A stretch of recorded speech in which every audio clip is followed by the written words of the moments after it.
नमस्कार दोस्तों, मैं अंकुर उपाध्याय स्वागत करता हूं आप सभी का आपके अपने YouTube channel share market analysis में।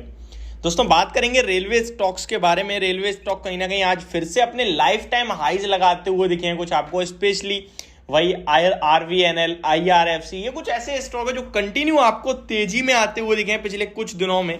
आज भी अगर आप RVNL को देखें तो 10% की तूफानी रैली देखने को मिल रही है आप सभी को।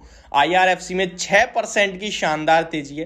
तो चलिए इन्हीं स्टॉक्स के बारे में बात करते हैं और डिस्कस करते हैं कि यहां से भी खरीदना चाहिए। वैसे तो मैं आपको कंटिन्यू इन स्टॉक्स पर रिकमेंडेशन दे ही रहा हूं, और रिकमेंडेशन में एक चीज बिल्कुल क्लियर है कि जिसके पास है उसे बेचना नहीं चाहिए, क्योंकि कभी कभार क्या होता है ना, बियॉन्ड आवर मतलब हमारी सोच से ऊपर चलती है चीजें।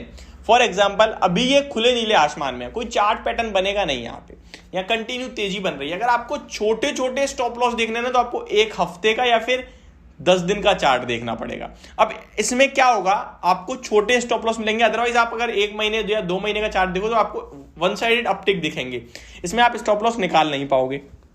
तो कहने वाली बात है कि यहाँ पे शॉर्ट टर्म ट्रेड बनाने के लिए आपको रिस्क लेनी पड़ेगी, और रिस्क है तो रिस्क है। बट ये सारी चीजें पिक्चर में अच्छी लगती हैं, एक्चुअल में अच्छी नहीं लगती हैं। चलिए स्टार्ट करता हूं। सबसे पहले सबका फेवरेट RVNL को डिस्कस करने की कोशिश करते हैं कि भाई यहाँ पे करना क्या चाहिए। काफी सारे लोगों के अलग अलग क्वेश्चन है।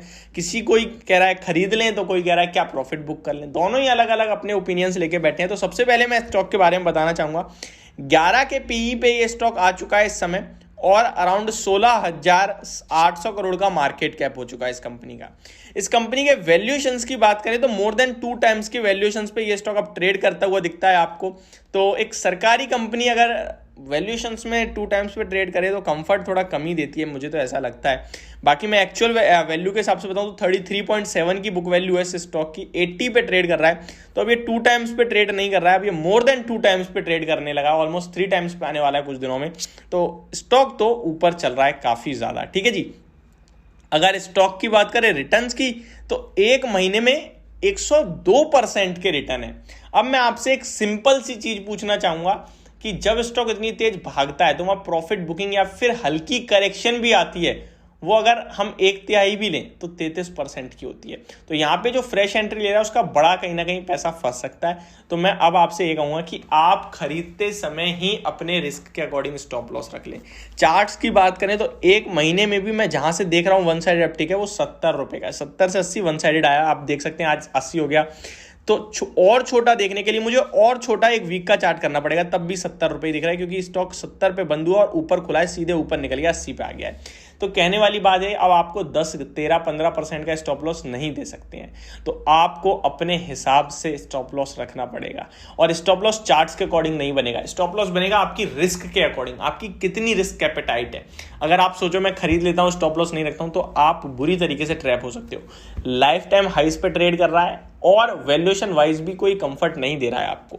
तो कहने वाली बात है कि आप रिस्क के अकॉर्डिंग स्टॉप लॉस रखें, तभी खरीदें। दूसरी बात, जिसके पास है प्रॉफिट में बैठे हैं, वो जल्दबाजी ना करें प्रॉफिट बुक करने की, क्योंकि इस तरीके के स्टॉक कितने ऊपर जाएंगे हम लोगों को नहीं पता होता है।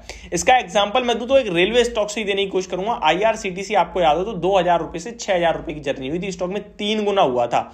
6,000 वाला हालांकि दोबारा भी आपको कितने में मिल रहा है, आप देख लीजिए 3,000 पे मिल रहा है। अगर मैं उसको प्री स्प्लिट बात करूं तो एक शेयर के 5 हुए थे, तो 700 की बात करें तो 3500 रुपए हो गया। तो करेक्शन हो गई अच्छी खासी, हाफ रह गया। तो अगर मैं इसे भी हाफ करूं तो 40 रुपए पे आ जाएगा। मान के चलो आप इतना बड़ा पैसा फंस जाए, फिर लंबे समय के लिए कंसोलिडेशन में चले जाते हैं स्टॉक्स, फिर आपको बुरे लगने लगते हैं। तो पैसा सावधानी से और सोच समझ कर लगाएं, मैं आपसे इतनी सी रिक्वेस्ट करूंगा। मेरा व्यू नेगेटिव नहीं है, मैं आपको बताऊं, मेरा व्यू सिंपल है कि जो एक बंदा नया पैसा लगा रहा है उसको क्या थॉट प्रोसेस रखना है पैसा लगाते समय, बस इतना बोलना चाहूंगा, ठीक है जी। आप खरीदते समय अपने रिस्क के अकॉर्डिंग स्टॉप लॉस रखें, और आपके पास ऑलरेडी है तो धीरे धीरे ट्रेल करते चलें एसएल को। प्रॉफिट बुक कब करना है कब नहीं करना हमें आपको नहीं पता। टॉप पे नहीं बेचोगे, जब भी स्टॉक ऊपर से घूमेगा और आपका ट्रेलिंग स्टॉप लॉस ट्रिगर करेगा, तब आपको प्रॉफिट बुक करना है। ये मेरी राय होगी आपके लिए। अब आते हैं IRFC। इस स्टॉक को मैंने आपके लिए 26 रुपए पे पिक करा था, 30 रुपए के टारगेट से, दोनों डन हुए। अब तो हालांकि 34.80 का आज का हाई है। 27.6 करोड़ शेयर्स ट्रेड हुए हैं। इस स्टॉक में 1 करोड़ 2 करोड़ शेयर्स ट्रेड होते थे, आज 26 करोड़ शेयर्स ट्रेड हुए हैं, अभी 2:23 हुए हैं। तो आप देख सकते हैं कि कितने ज्यादा लोग एक्टिव हो चुके हैं इन स्टॉक्स में। हर किसी को पता चल गया है कि भाई RVNL, IRFC, इरकॉन, राइट्स ये भाग रहे हैं कंटिन्यू। रेलटेल खरीदो, और यही एक कहीं ना कहीं दुविधा का विषय बन जाता है कभी कभार स्टॉक्स के लिए। तो आपसे कहूंगा थोड़ा सावधानी से काम करें। इसमें भी अगर आप कंफर्ट ढूंढने जाएंगे तो आपको 31.65 पे दिखेगा। अगर मैं वीकली बेसिस पे अगर एक हफ्ते का केवल चार्ट देखूं तो वो बहुत बहुत बड़ा स्टॉप लॉस हो जाता है। एक महीने में 50% के रिटर्न है, 33 रुपए की इसकी बुक वैल्यू है, एक्जैक्टली बुक वैल्यू पे आ चुका है ये स्टॉक। थोड़ी बहुत गुंजाइश और है, तो जिसके पास है ट्रेल करें, फ्रेश एंट्री के लिए प्रॉपर स्ट्रिक्ट एसएल रखें अपने रिस्क के अकॉर्डिंग।